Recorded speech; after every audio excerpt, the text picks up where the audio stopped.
Hello guys, welcome back to my channel which is learners location. कैसे हैं आप सब लोग? I hope you all are fine. तो आज जो है हम नया क्वेश्चन करेंगे। ये है क्रिटिकल थ्योरी का प्रीफेस टू लिरिकल बैलेड, जो वर्क है विलियम वर्ड्सवर्थ का। इसके अंदर जो क्वेश्चन आता है, all poetry is spontaneous overflow powerful feelings. ये जो क्वेश्चन है ये बार बार एग्जाम्स में पूछा जाता है। तो ये क्वेश्चन कितने मार्क्स के लिए आता है? 16 मार्क्स के लिए ये क्वेश्चन जो है पूछा जाता है। ठीक है, तो ये आप यहाँ से तैयार कर लेना। तो विलियम वर्ड्सवर्थ ने जो ये लिरिकल बैलेड है पब्लिश किया था 1780 में 98 में 1798 में पब्लिश किया था। ये दोबारा एक बार फिर दोबारा पब्लिश किया, जिसमें डिटेल प्रीफेस था, उसको रिवाइज़ किया गया और उसको थोड़ा एनलार्ज किया गया। 1802 का एडिशन जो था उसके अंदर इसको थोड़ा एनलार्ज करके डिटेल स्टडी की इसकी। उसके बाद Wordsworth begin with the discussion of collection of poems. किसके साथ शुरू किया? कलेक्शन ऑफ पोएम्स के साथ शुरू किया discussion. Written mostly by Wordsworth. Wordsworth ने लिखी थी किसके कंट्रीब्यूशन के साथ?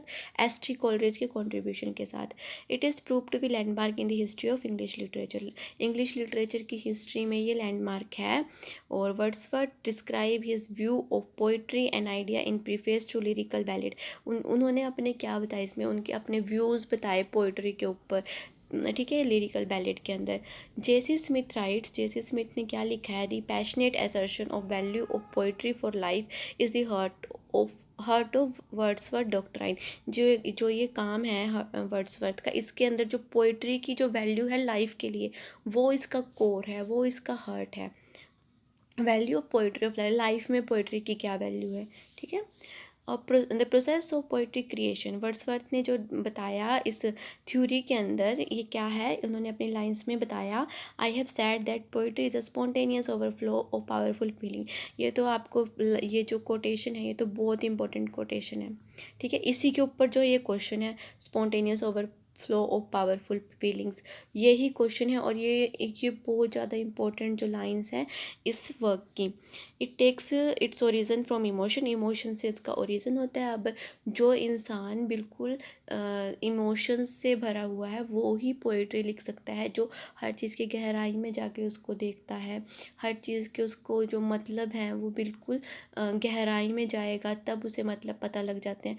आम इंसान जो है पोइट्री नहीं लिख सकता। जो रिकलेक्टेड इन ट्रैंक्विलिटी, ट्रैंक्विलिटी क्या होती है? Peace. Poetry has been defined as a spontaneous rise of powerful emotions in the heart of poet। Poetry जो है spontaneous rise है पावरफुल इमोशंस का, किसके हार्ट में? पोइट के हार्ट में। Feeling it beyond its capacity so that it overflow. ये जो है मैंने आपको बता दिया, जब इन इमोशंस का ओवरफ्लो होता है तब ही पोइट जो है पोइट्री लिख पाता है। The true poetry can not be written without proper mood और टेम्परामेंट।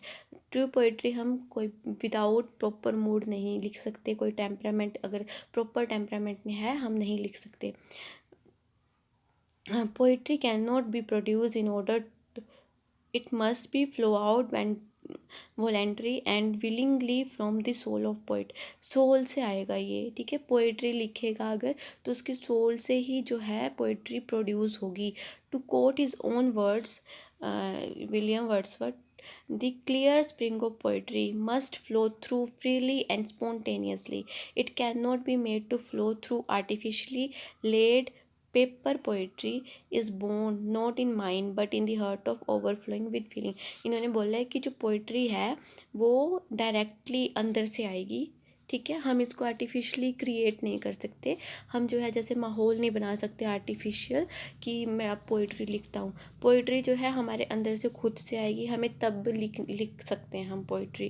ठीक है, इसलिए उन्होंने बोला है कि जो पोइट्री जो है कहाँ बोर्न होती है? वो हार्ट में बोर्न होती है, पोइट के फीलिंग से भरा हुआ जो। According to Wordsworth, good poetry is never an immediate expression of such powerful emotions. जो पोइट्री है वो इमीडिएट नहीं आती।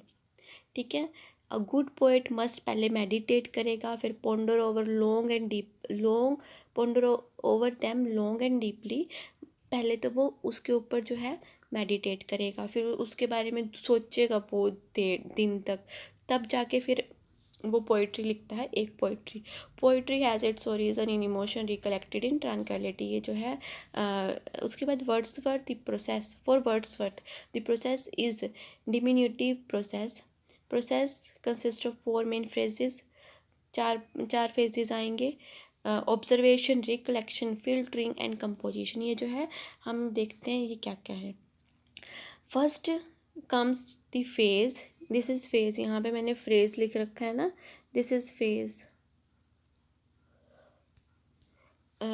फेज जहाँ पे ऑब्जर्वेशन आएगी, परसेप्शन आएगा किसी इवेंट का, करेक्टर का, ऑब्जेक्ट का, प्लेज इट्स पार्ट्स, उस और अपना पार्ट प्ले करेंगे।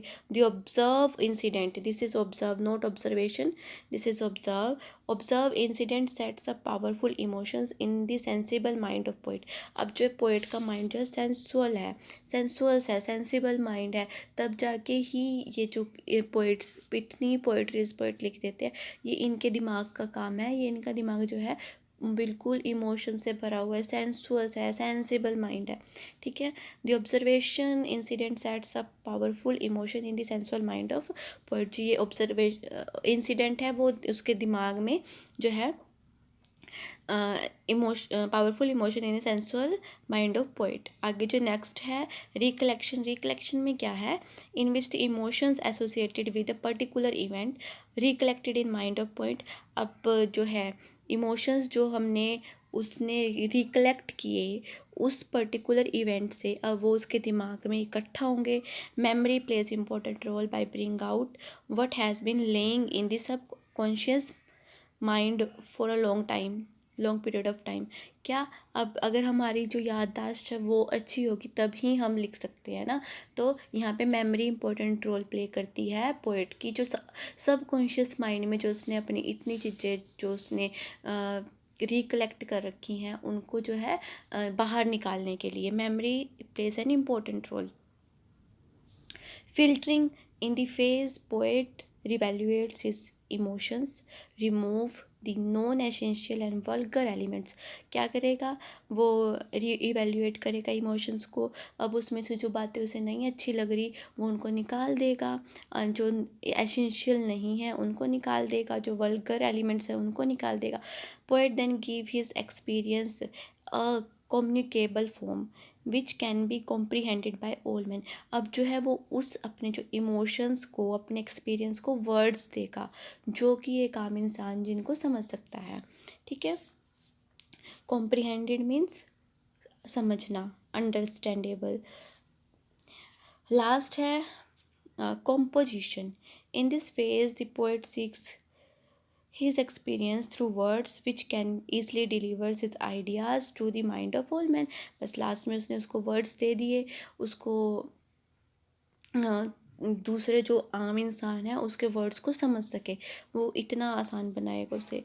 Wordsworth himself closely followed his theory in his practice, he did not poetize and experience immediately all his best poems like daffodils, Tintern Abbey, ये हमने पढ़ी हुई हैं, Peel Castle, Solitary Reaper resulted from the recollected in tranquility।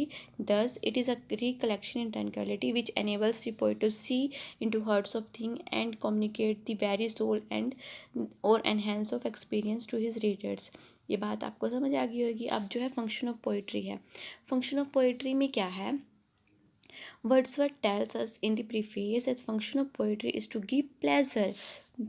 Function क्या है poetry का, pleasure देना।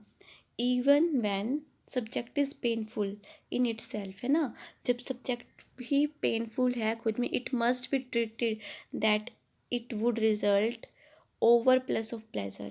The aim of poetry is not only pleasure but its aims are much more than exalted and noble। अब जो है poetry का जो main M क्या है, चाहे वो हमें पेन मिल रहा है उससे, पर जो एट लास्ट उसका जो है पोइट्री का जो मेन फंक्शन है वो क्या है, प्लेजर देना। प्लेजर देने के साथ साथ उसका जो एम जो है वो नोबल होना चाहिए, उसका एम जो है कुछ सिखाने वाला होना चाहिए, ठीक है। It is he tells the breathe and finer spirit of knowledge। The impassioned expression is that in the countenance of all sciences. Thus, the poetry is to be worth the name, must serve the purpose of life and morality. जो है main जो poetry जो है purpose of life और molarity show करे. Poetry diverse from the molarity is valueless. इन्होंने बोला है जो पोइट्री है अगर वो मोलैरिटी से डाइवोर्स हो रखा है, मतलब मोलैरिटी नहीं है उसके अंदर, तो वो जो है वैल्यूलेस है. Though he own poet he hoped to console the afflicted, to add sunshine to delight by making the happy happier, to lead young and gracious of every age to see, to think and to feel, therefore to become more actively and securely virtuous. ये जो है उन्होंने बोल रखा है. सी जो है इसका the poet his nature and his gift. Poet का नेचर क्या हो, उसके गिफ्ट्स क्या हो. Wordsworth ask one question, what is poet rather than who is poet. Poet Wordsworth ने एक क्वेश्चन पूछा, उसने पूछा व्हाट इज़ पोएट, पोएट क्या है, ना कि पूछा पोएट कौन है. ठीक है. He gave definition of poet giving in his view. इन्होंने पोएट की डेफिनेशन दी है. He is a man of speaking to man. He is a man. Man एक मैन है जो किससे बात कर रहा है, मैन से. यहाँ पे सारे मैन आ गए. ठीक है. It is true in soft wheat, more likely sensibility, more enthusiasm, who has greater knowledge of human nature, a more comprehensive soul than supposed to be common among mankind.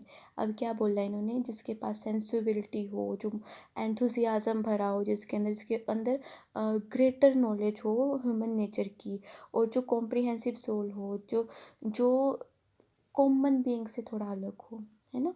ये बोला है उन्होंने. The poet keeps his sensibility, his capacity to feel and perceive fresh and unimpaired, but his sensibility would not make him a poet, for there are many other gifted nature who have, like the poet, best the vision and faculty divine, yet wanting the accomplishment of verse. अब जो D है इसमें उन्होंने themes के बारे में बताया है. According to Wordsworth, incident, situation, character are taken from low and rustic life. जो ये करेक्टर्स हैं, इंसिडेंट है, ये लो और रस्टिक लाइफ से ली गई हो, मतलब ऑर्डिनरी लाइफ से, कॉमन पीपल की लाइफ से. ठीक है. जिसके साथ जो है रिलेट कर पाएँ जो रीडर्स हैं, क्योंकि रीडर्स जो होते हैं मोस्टली ऑर्डिनरी पीपल होते हैं. Okay. Because in low and rustic life, man is more simple, more direct, here to his own elemental passion, less affected and artificial in the way to express his passions. यहाँ पे क्या बोला, जो ordinary जो rustic life में लोग कैसे होते हैं, सिंपल होंगे, डायरेक्ट होंगे, here to his own elemental passions, कम अफेक्टेड होंगे आर्टिफिशियलिटी से. ठीक है. In the way to express his passions. The poet must deal with such simple subject, but so as to throw over them a certain coloring of imagination, whereby ordinary things should be presented to the mind in a usual way. It should be noted that Wordsworth, it is a feeling and emotion that is important, not the action and situation. अब ये बोला इन्होंने कि feeling और emotions important है, ना कि कोई एक्शन और situation. Feeling develop in a poem gives important to action, importance देगी एक्शन को. सिचुएशन, एक्शन और सिचुएशन को ये फीलिंग जो है वो इम्पोर्टेंस देगी. Not action and situation to feeling and emotion. Action और सिचुएशन फीलिंग और इमोशन को इम्पोर्टेंस नहीं देंगे. Language of poetry. As he tells in the preface, his purpose was to choose incident and situation from common life. Therefore, it is quite natural that he intended to use a selection of language which is used by men. यहाँ पे man जो है not a single man, it is a ordinary man's. बहुत सारे जो है हम people बोल सकते हैं इनको. ठीक है. बहुत सारे जो आम आदमी हैं उनकी लैंग्वेज यूज़ करेगा, क्योंकि इन्होंने पहले ही बोल दिया कि लोअर रस्टिक लाइफ को चूज़ करना है लिखने के लिए. तो लोअर रस्टिक लाइफ जो है कहाँ पे होगी, जहाँ पे ऑर्डिनरी मैन रहेगा, और जो उनकी लैंग्वेज होगी तो वही तो लिखेंगे ना. कंक्लूजन क्या है? Wordsworth perhaps the only poet who consider the time period intervening between the first observation of the stimulant and the final composition necessary. Spontaneity has been considered integral to the writing of poetry, more so in case of lyrical poetry. तो guys ये question आपका यहाँ पे complete हो गया। तो अगर आपको ये क्वेश्चन अच्छा लगा हो तो सब्सक्राइब टू माय चैनल। अभी आगे और भी क्वेश्चन मैं यहाँ पे डालूँगी। इस जो क्रिटिकल थ्योरी के सारे क्वेश्चंस मैं यहाँ पे नेक्स्ट वीक तक सारे डाल दूँगी क्रिटिकल थ्योरी के। ठीक है, तो आप मेरे चैनल को सब्सक्राइब कर लेना उसके लिए, and like share and comment. Thank you for watching.